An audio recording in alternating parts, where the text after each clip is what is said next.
शास्त्रों में गोवर्धन पूजा करना बेहद ही शुभ माना जाता है, क्योंकि इस पर्व का सीधा संबंध प्रकृति और मानव से होता है।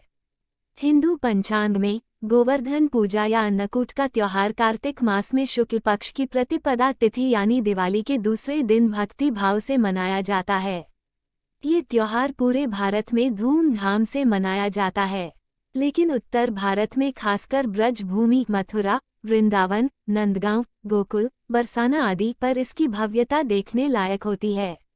इस दिन भगवान श्री कृष्ण की पूजा भी की जाती है, क्योंकि उन्होंने गोकुल के लोगों को गोवर्धन पूजा के लिए प्रेरित किया था और देवराज इंद्र के अहंकार को खत्म किया था।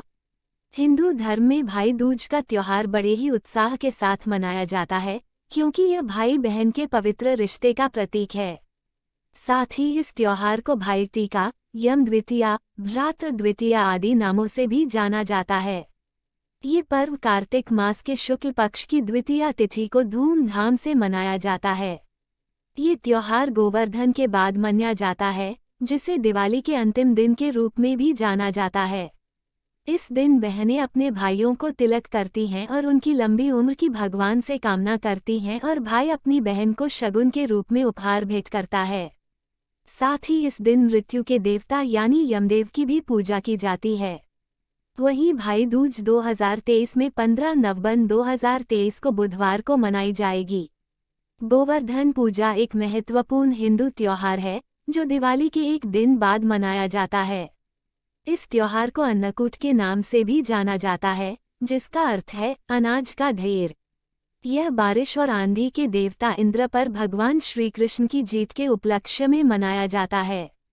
ये त्योहार मुख्य रूप से उत्तर भारत में मनाया जाता है, खासकर उत्तर प्रदेश, राजस्थान और बिहार में इस त्योहार को धूमधाम से मनाते हैं। गोवर्धन पूजा की पूजन विधि इस प्रकार है। पूजा शुरू करने से पहले घर और पूजा स्थल को साफ कर लें। पूजा स्थल को फूलों और रंगोली से सजाएं। इसके बाद पूजा का प्रसाद तैयार करें, जिसमें चावल, फल, मिठाई और दुग्ध उत्पाद शामिल होते हैं। पूजा का मुख्य भाग गोवर्धन का निर्माण करना होता है। इसके लिए आपको गाय का गोबर लेकर एक छोटा सा टीला या भगवान कृष्ण की प्रतिमा बना सकते हैं, जिसे आपको फूल और पत्तों से सजाना चाहिए। इसके बाद गोवर्धन के सामने दीपक और अगरबत्ती जलाएं। फिर तैयार भोजन और मिठाई भगवान श्री कृष्ण और गोवर्धन पर्वत को अर्पित करें। फिर भगवान की आरती उतारें। भगवान कृष्ण से आशीर्वाद लेने के लिए गोवर्धन पूजा मंत्रों का जाप करें। आप पूजा करते समय ओम नमो भगवते वासुदेवाय नमः मंत्र का जप कर सकते हैं। सभी पूजा सामग्री भगवान को अर्पित करने के बाद गोवर्धन के चारों ओर परिक्रमा करें। पूजा के अंत में पूजा का प्रसाद सभी लोगों में जरूर बांटें।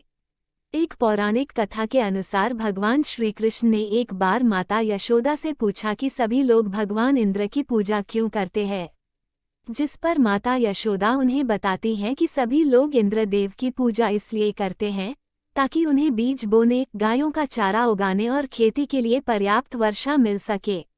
माता की बात सुनकर श्री कृष्ण ने कहा कि भगवान इंद्र की पूजा करने के बजाय सभी लोगों को गोवर्धन पर्वत की पूजा करनी चाहिए, जिससे गांव के सभी लोगों को पर्याप्त वर्षा मिल सके।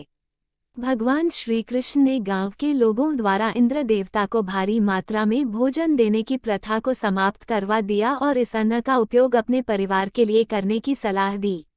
माना जाता है कि इस पर इंद्र देव बहुत क्रोधित हुए और उन्होंने भारी वर्षा लाकर लोगों से बदला लेने का फैसला किया। इस संकट से सभी लोग काफी डर गए।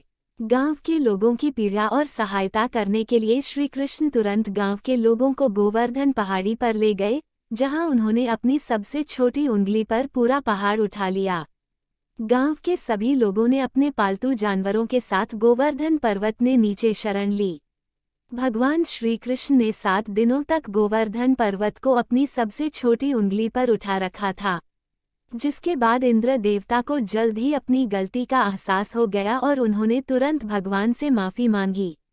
कहा जाता है कि इसी दिन से गोवर्धन पूजा की जाती है।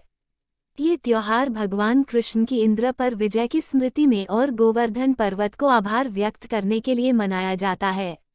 गोवर्धन पर्वत को भगवान कृष्ण का रूप माना जाता है और ये त्योहार उनकी दिव्य शक्ति और कृपा का प्रतीक है।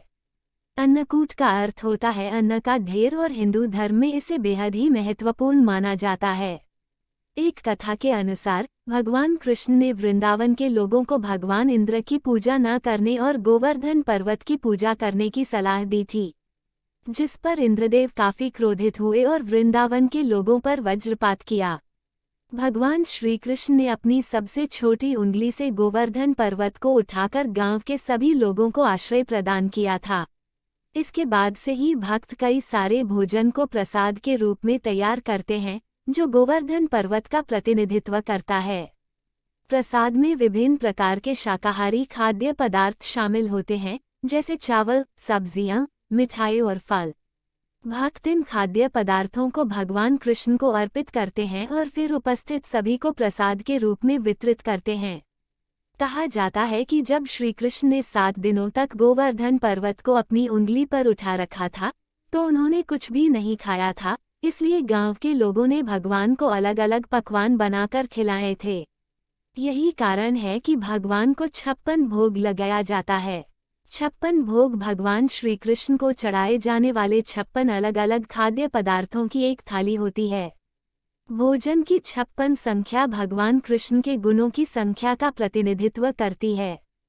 56 भोग की थाली में खीर, लड्डू, पूरी, सब्जी जैसे कई मीठे और नमकीन व्यंजन शामिल होते हैं। 56 भोग बड़ी भक्ति के साथ तैयार किया जाता है, जो भगवान कृष्ण को अत्यधिक प्रिय होता है। गोवर्धन पूजा 2023 के दौरान भक्त भगवान कृष्ण से आशीर्वाद लेने और उनका आभार व्यक्त करने के लिए विभिन्न मंत्रों का जाप कर सकते हैं। गोवर्धन पूजा के दौरान जप किए जाने वाले कुछ